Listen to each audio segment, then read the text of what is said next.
வெற்று முழக்கம் அல்ல, புதிய ஒரு தேசம் செய்வோம், மக்கள் புரட்சியால் அதை உறுதி செய்வோம் என்பது வெற்று முழக்கம் அல்ல. என் உடன் பிறந்தார்களே, என்னை பெற்றவர்களே, சமரசம் இல்லாத சண்டை செய்கிற லட்சிய புரட்சியவாதிகளை நீங்கள் சந்திக்கிறீர்கள்.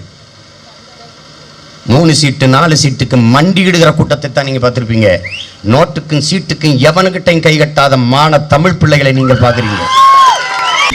முன்னம் தோன்றிய நிலத்தில் முகிழ்த்தவர், மூத்த தமிழ்மொழி குணர்வில் மூத்தவர், தென்னன் பாண்டியன் குமரி குடிமையர், திசையெல்லாம் பரந்துலகை அளந்தவர், இன்னரும் இயலிசை நாடகம் யாத்தவர், இந்திய நாவலன் தேயத்தி இறைமையர், என்ன வியப்படா இவர்கள் தமிழர்கள், இருந்தும் என்ன இன்றிவர்கள் அடிமைகள் என்கிறார் பாவலரேறு பெருஞ்சித்திரனார்.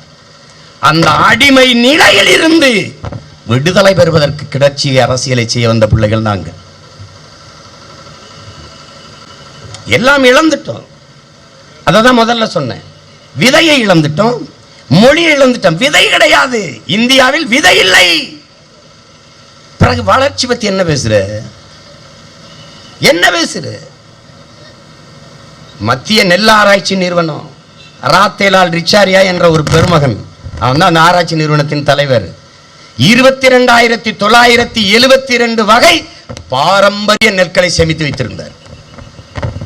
ஒரே நாள் 2003ஆம் ஆண்டு எடுத்து சின்சாண்டோ நிறுவனத்துக்கிட்ட இந்திய அரசு கொடுத்துட்டது. இதே காங்கிரஸ் அரசு.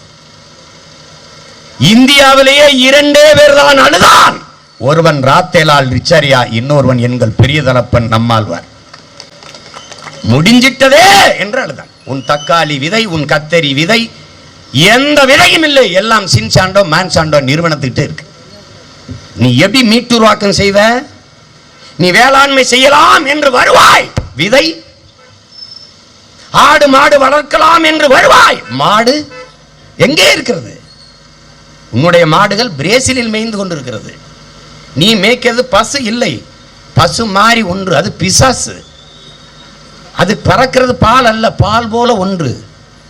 இந்த பாலின் மூலமாக, இந்த சீமை பசு காராம்பசு, இந்த பசுக்களின் மூலமாக பாலை கறந்து கொடுத்து சர்க்கரை நோயை, ஒவ்வாமையை, செரிமான கோளாறை எல்லாவற்றையும் ஏற்படுத்தி ஊசி மருந்து வித்ததில் மட்டும் 375 லட்சம் கோடியை கொண்டு போயிருக்கான். அதை நம்ம கவனிக்கிறது இல்லை. கவனிக்கிறது அந்த இடத்துக்கு வர்றதே இல்லை. நாட்டு மாட்டுப்பால் A2 வகைப்பால், தாயின் மாறிலிருந்து கறக்கிற பால், எருமை மாட்டிலிருந்து கறக்கிற பால், நாட்டு மாட்டிலிருந்து கறக்கிற பால் A2 வகைப்பால். எது ஆக சிறந்ததோ அதை 2ன்னு பேர் வச்சான். எது சரியில்லையோ அதுக்கு A1 மில்க்னு வச்சான். நமக்கு நம்பர் 1 பெருசுன்னு நினைச்சிடறோம். அதுங்கதான் நம்ம ஏமாந்தோம். இந்த சீமை பசு 6 லிட்டர் கறக்கும், 7 லிட்டர் கறக்கணும்னா அதிகமாக கறக்குதுன்னா நாட்டு மாட்டை விட்டு அதுக்கு போயிட்டோம்.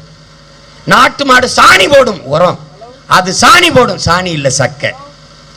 நீ நாட்டு மாடு காலையில சாணி போட்டு விடிய காலம் பார்த்தீங்கன்னா பூச்சி வண்டு புழு வரும், அது காலையில காஞ்சி சக்கையை பறந்து போயிடும். நாட்டு மாட்டு கண்ணுக்குட்டி அவுத்து விட்டினா தரையில நிக்காது, குதிச்சு ஓடும், இளங்கன்று பயமறியாதும்பா. நீ சீமை பசு மாட்டு கண்ணுக்குட்டியை திறந்து அவுத்து விட்டினா நகர், அது அங்கேயே நிற்கும். அந்த பாலை குடிச்சா நீ நகர்வியா இல்லையான்னு பார்த்துக்க. வர்த்தக பொருளாதாரம், தனியார்மய தாராளமய உலகமயமாக்கல், சந்தை, எதுவும் அதிகமாக உழைக்காம விளைய வச்சிடணும். கத்தரிக்காய் எடுத்து வாங்கிட்டு வந்தாரு, விதை இருக்காது. திராட்சை பழத்தில் முதல்ல விதை இருக்கும், இப்போ விதை இருக்காது, சீட்லெஸ் திராட்சை. தக்காளி யாரு, விதை இருக்காது. எங்க அப்பா என்ன சொல்றாரு நம்மாழ்வார், நீ விதை இல்லாத சாப்பிட்டுக்கிட்டே வா, உனக்கும் விதை இருக்காது. கதை முடிஞ்சிடும். அம்மா பேசிச்சு பாரு, வளையொலியில முக்கோணம் போட்டிருப்ப, தெருவுக்கு தெரு முக்கோணத்தை பார்த்த.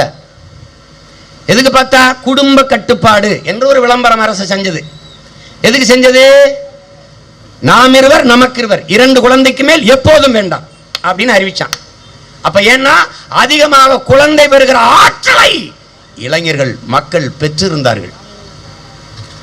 இன்னைக்கு அதே தெருவுக்கு தெருவு செயற்கை முறையில் கருத்தரிப்பு நிறுவனங்கள். எப்படி எங்க போயிடுச்சு? சீட்லெஸ்னால வந்த சீட்லெஸ். இது உனக்கு புரியும் நினைக்கிறேன்.